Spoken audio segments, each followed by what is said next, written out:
오늘 말씀 제목은 다시 오실 예수님을 준비합시다입니다.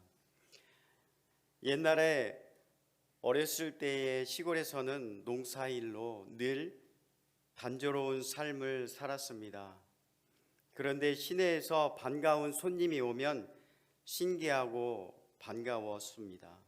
그날은 추석이나 설 명절이 대부분이었습니다. 그러면 손님을 맞기 위해서 이틀 전부터 집안 구석구석 청소를 하고 부산하게 준비하는 풍경을 집집마다 볼 수 있었습니다. 오늘 세례 요한이 역시 메시아인 구세주를 기다리며 그분이 오실 길을 준비하고 있었습니다. 무엇을 어떻게 준비했을까요? 첫 번째, 회개의 세례를 전파하여 준비했습니다. 3절을 같이 읽겠습니다. 요한이 요단강 부근 각처에 와서 죄 사함을 받게 하는 회개의 세례를 전파하니. 요한의 설교는 강력했습니다. 일반 사람의 말에는 힘이 없었으나 그러나 하나님과 함께하는 말씀에는 힘이 있습니다. 능력이 있습니다. 하나님의 말씀을 듣고 선포해야 할 제단에서 능력이 나오지 않는 것은 제단이 변질되었기 때문입니다. 제사장이 타락했기 때문입니다. 2절에 나오는 안나스와 가야바는 장인과 사위 안나스입니다. 안나스와 가야바는 장인과 사위 사이였습니다. 자식이 딸밖에 없어서 그런지 제사장이 정치 권력에 눈이 멀어 제사장 자리를 사위에게 물려주고 하나님 제단을 이용해 권력과 명예, 부를 착취했기 때문에 하나님이 더러운 성전에 있을 수 없어서 빈들에서 낙타털을 옷을 입고 석청을 먹고 광야에 있는 세례 요한에게 임한 것입니다.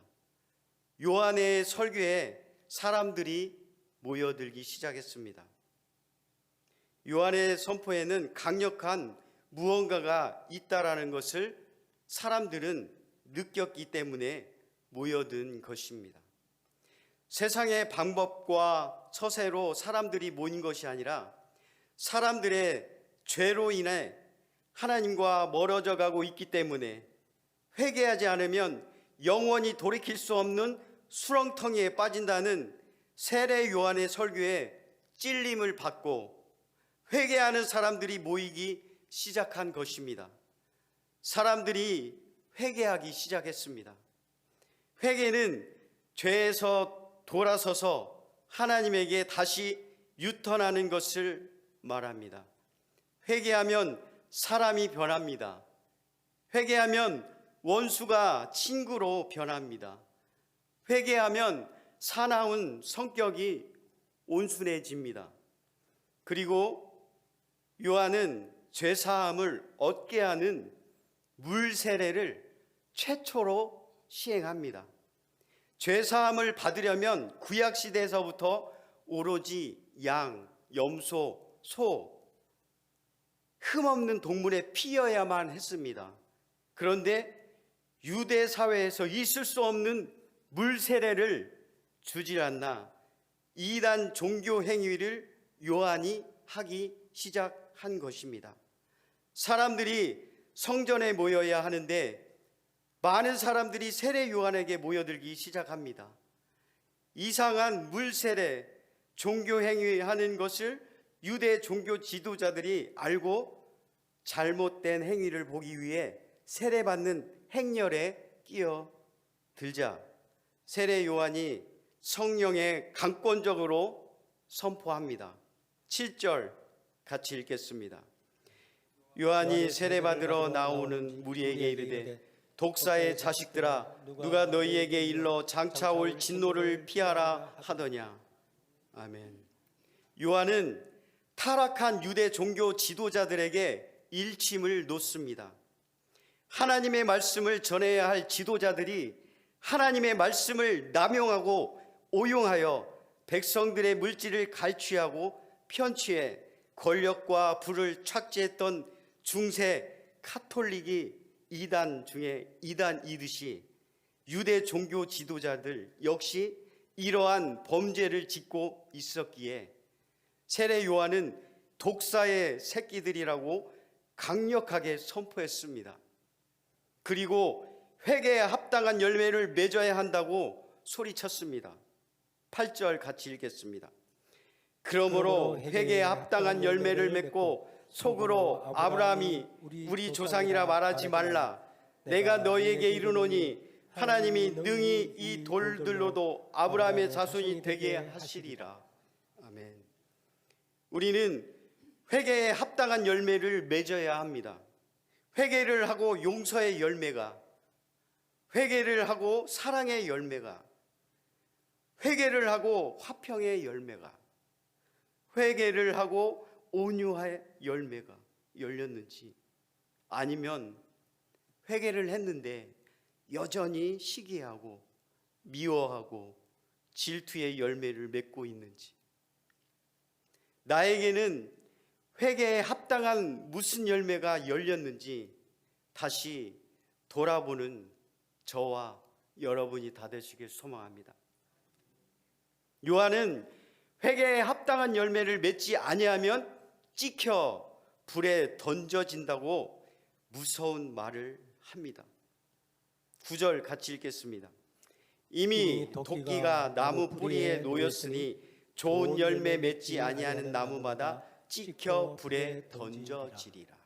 아멘. 이 말은 자기들이 정통 유대인의 핏줄인 아브라함의 혈통이라는 자부심으로 오만과 자만으로 거행했던 잘못된 부조리에서 벗어나야 한다. 새롭게 마음밭을 기경해야 한다. 새롭게 바뀌어야 한다. 새로워져야 한다고.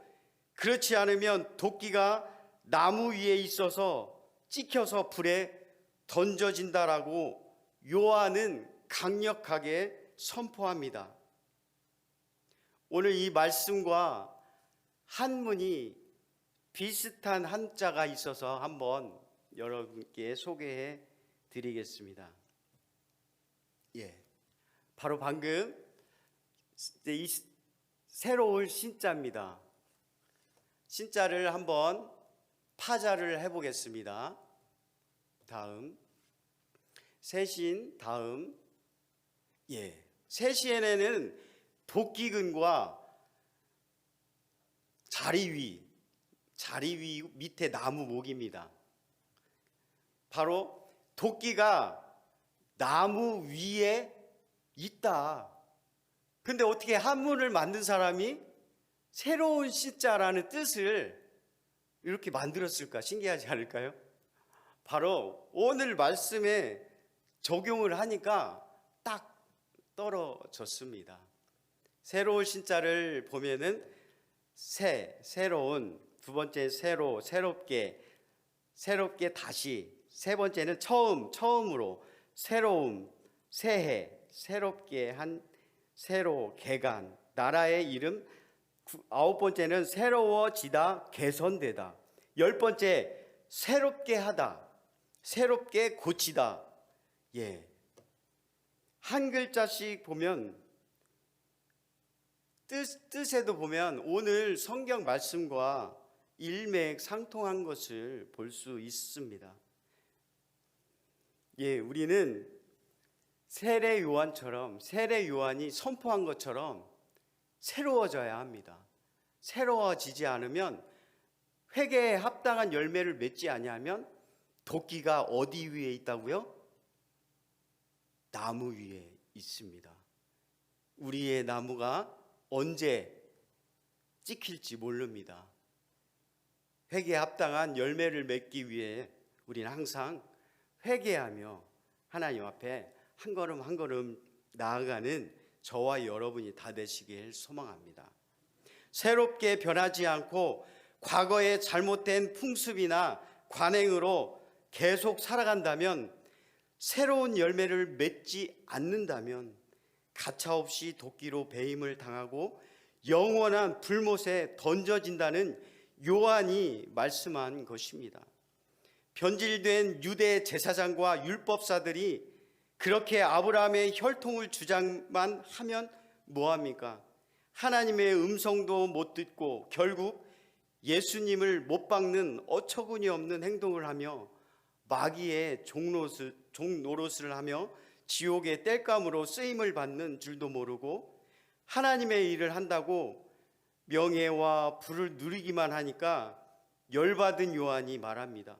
이 돌들로도 아브라함의 자손이 되게 하실 수 있다라고 말합니다. 그러므로 헛된 자만심을 버리고 회개에 합당한 열매를 맺으라는 것입니다. 열매 맺지 않는 나무는 찍혀 불에 던져질 것이라고 합니다. 우리가 신앙의 내력이나 교회 직분 등으로 잘못된 고정관념에 사로잡혀 있다면 요한의 외침처럼 회개에 합당한 열매를 맺도록 힘써야 하겠습니다. 그렇다면 회개에 합당한 열매를 맺는 것이 무엇이겠습니까? 10절에서 14절 같이 읽겠습니다. 무리가 물어 이르되 그러면 우리가 무엇을 하리이까? 대답하여 이르되 옷 두 벌이 있는 자는 옷 없는 자에게 나눠줄 것이요 먹을 것이 있는 자도 그렇게 할 것이니라 하고 세리들도 세례를 받고자 하여 와서 이르되 선생이여 우리는 무엇을 하리이까 하매 이르되 부과된 것 외에는 거두지 말라 하고 군인들도 물어 이르되 우리는 무엇을 하리이까 하매 이르되 사람에게서 강탈하지 말며 거짓으로 고발하지 말고 받는 급료를 족한 줄로 알라 하니라. 아멘. 회개에 합당한 열매에 대한 요한의 답변입니다. 첫 번째, 무리의 질문에 대한 답변으로 결핍한 사람들에게 필요한 것을 나누어 주라고 합니다. 회개에 합당한 열매는 어려운 형편에 처한 이웃을 보면 자신의 가진 것으로 나눔을 실천하는 일입니다. 그동안 사람들이 아브라함의 자손이라는 쓸데없는 자존심만 있었지 아브라함의 자손에 걸맞는 나눔의 실천이 없었습니다. 두 번째, 세리들의 질문에 대한 답변으로는 자신이 가진 직업의 특권을 남용하지 말라고 합니다. 이는 세 번째 군인들의 질문에 대한 답변에도 있습니다. 세리는 당시 사람들에게 임의로 더 많은 세금을 거두었습니다. 그리고 더 거둔 세금으로 자신의 이익을 챙겼습니다. 군인도 마찬가지였습니다. 무기를 가지고 사람을 위협하여 사람들의 물건을 강탈하였으며 자신의 마음에 들지 않는 사람들을 거짓으로 고발하였습니다. 이처럼 자신이 가진 직업의 특권으로 사람을 착취하거나 불의를 행하는 사람이 그와 같은 행동을 중지하는 것이 회개에 합당한 열매입니다. 또한 요한은 군인들에게 받은 봉급에 만족하며 살 것을 말합니다. 요한은 자족하며 살 것을 권고하며 그것이 바로 회개에 합당한 열매라고 말합니다. 하나님의 진노를 일으키는 행동은 자신의 형편에 만족하지 못할 때에 일어날 수 있습니다. 그러므로 자신이 처한 형편에 만족하며 살아가야 합니다. 하나님께서 우리 각자의 형편을 아심으로 때를 기다려야 합니다. 하나님께서는 불평하지 않고 어떤 상황 속에서도 힘이신 하나님을 신뢰하는 믿음을 원하십니다.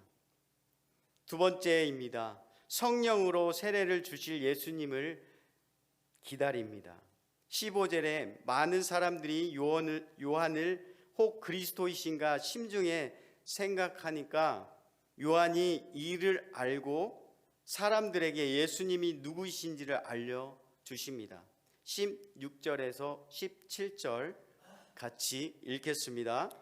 요한이 모든 사람에게 대답하여 이르되 나는 물로 너희에게 세례를 베풀거니와 나보다 능력이 많으신 이가 오시나니 나는 그의 신발끈을 풀기도 감당하지 못하겠노라. 그는 성령과 불로 너희에게 세례를 베푸실 것이요 손에 키를 들고 자기의 타당마당을 정하게 하사 알곡은 모아 곳간에 들이고 쭉정이는 꺼지지 않는 불에 태우시리라. 아멘. 메시아는 자신과 비교할 수 없을 정도로 능력이 많으신 분이심을 알려주었습니다. 요한은 눈에 보이는 물로 세례를 베풀지만 예수님은 눈에 보이지 않는 성령과 불로 세례를 베푸신다고 하였습니다.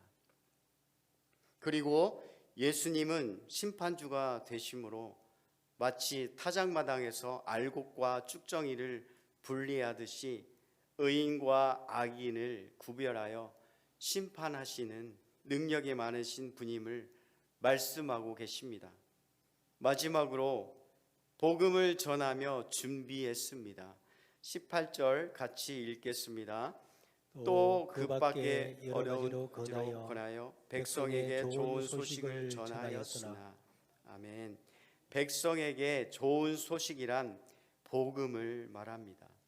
그 복음은 죄의 권세에 빠진 사람이 흑암에서 메시아의 구원의 빛을 보는 것입니다. 이렇게 요한은 구원자이신 주님의 길을 준비하였습니다. 구약시대의 마지막 선지자였던 요한은 신약시대에 여는 메시아가 오실 길을 준비하고 메시아께 세례를 베푼 사람이었습니다. 요한은 태어나기 전부터 소명을 받았고 태어나서 주님의 길을 준비하는 사명을 감당했습니다. 비록 권력자의 칼에 의해 죽임을 당했지만 요한은 자신에게 맡겨진 사명을 잘 감당하였습니다. 주님의 신발끈을 풀기도 감당하지 못할 정도라고 자기를 낮춘 그는 주님이 가실 십자가의 길을 미리 걸어갔던 사람이라 말할 수 있습니다. 빈들에서 요단 강가에서 하나님의 공의를 외치다가 투옥되기까지 주님의 귀한 통로가 되었습니다. 우리 역시 주님의 부르심에 합당한 열매를 맺길 소망합니다. 그리고 자기 십자가를 지고 회개에 합당한 열매를 맺어야 할 사람에게 하나님의 구원하심을 볼 수 있기를 소망합니다. 구원주 되시는 예수 그리스도를 날마다 자랑하며 복음 전하시는 저와 여러분이 다 되시길 소망합니다.